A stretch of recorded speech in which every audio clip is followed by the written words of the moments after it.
वादा पुराना है, राज्यपाल बनाने का वादा है। देश घोर संकट काल में है।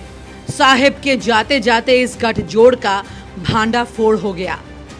ईवीएम ठीक है, महाराष्ट्र में अवैध सरकार 3 वर्ष से चल रही है।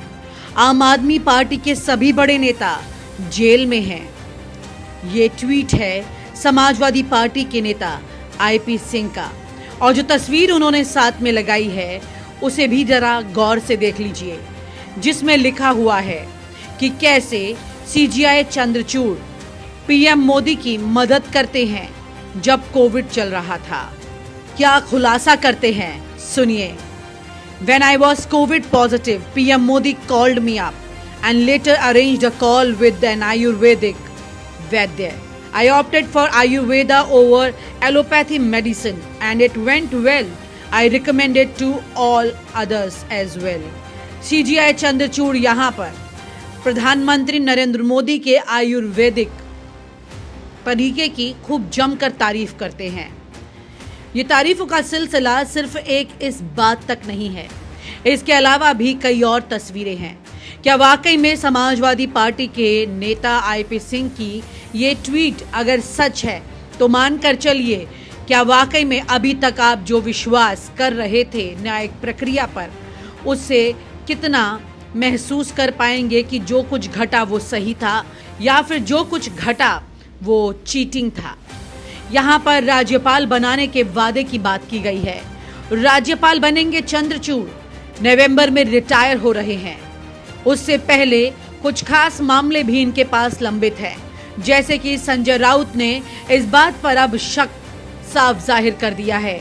जब पीएम मोदी सीजीआई के घर पर पूजा के लिए जाते हैं, गणपति आरती में शामिल होते हैं, उस वक्त जब सिर्फ चंद लोग वहां मौजूद होते हैं, जहां पर कोई भी वार्तालाप बड़ी आसानी से की जा सकती है।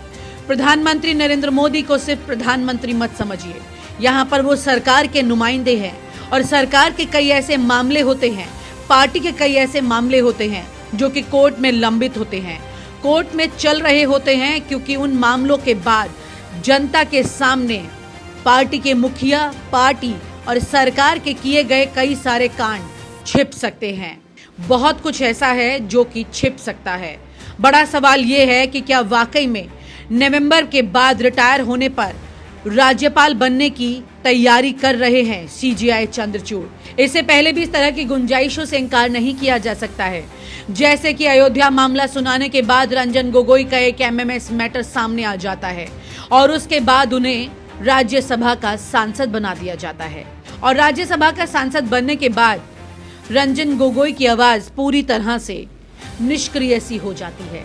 क्या आपने कभी सुनी उनकी आवाज? क्या कभी आपने देखा, सुना कि संसद में रंजन गोगोई के उठाए किसी मसले पर कोई बात की गई हो आगे? देश के पूर्व सीजीआई हैं, मजाक थोड़ा ही है, ये बहुत बड़ी बात है, छोटी बात थोड़े ही है। बड़ा सवाल ये है कि यहाँ पर ईवीएम के मामले पर भी समाजवादी पार्टी के नेता ने सवाल उठाया है। ईवीएम पर बहुत सारी याचिकाएं लगी और इन याचिकाओं को लेकर सुप्रीम कोर्ट में कई बार याचिकाकर्ता को ही डांट दिया गया कि इतनी याचिकाएं लग चुकी हैं, आप लोग सिर्फ अपने मन का वहम यहाँ लेकर आ रहे हैं या फिर कुछ आपके हाथ में मजबूत भी है।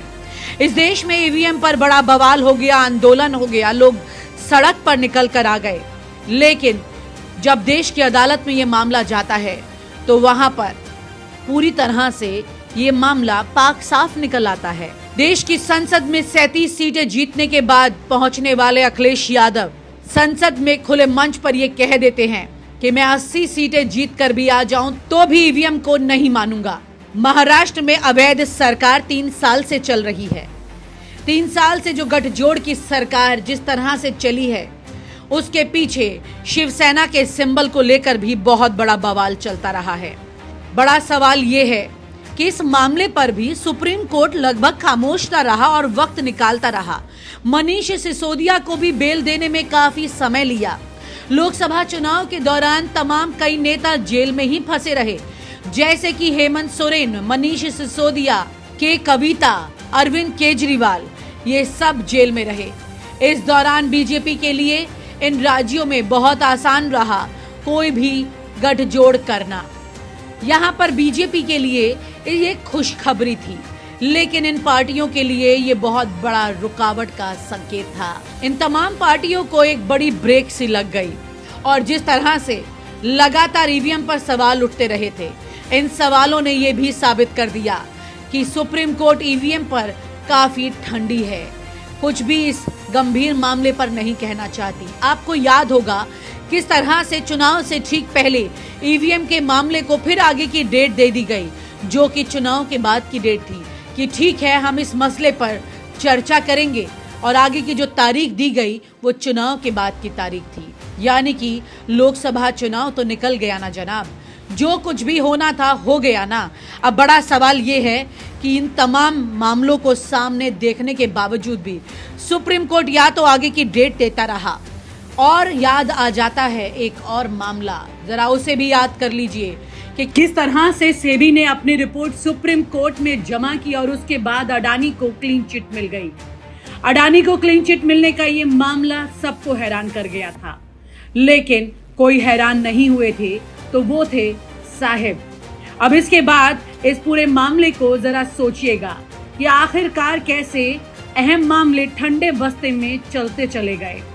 सामने से गुहार करने वाले तारीखों पर चलते रहे और जिनको तारीख नहीं मिल रही थी वो रिहा हो गए। ये कौन लोग हैं जिनको तारीख मिली और वो कौन लोग हैं जो कि रिहाई लेकर शांति से घर बैठ गए। और आप हमसे जुड़े रहने के लिए सब्सक्राइब करें YouTube पर, फॉलो करें Twitter पर और लाइक करें Facebook पर। और ज्यादा जानकारी के लिए आपको टाइप करना होगा सिर्फ न्यूज़ नशा।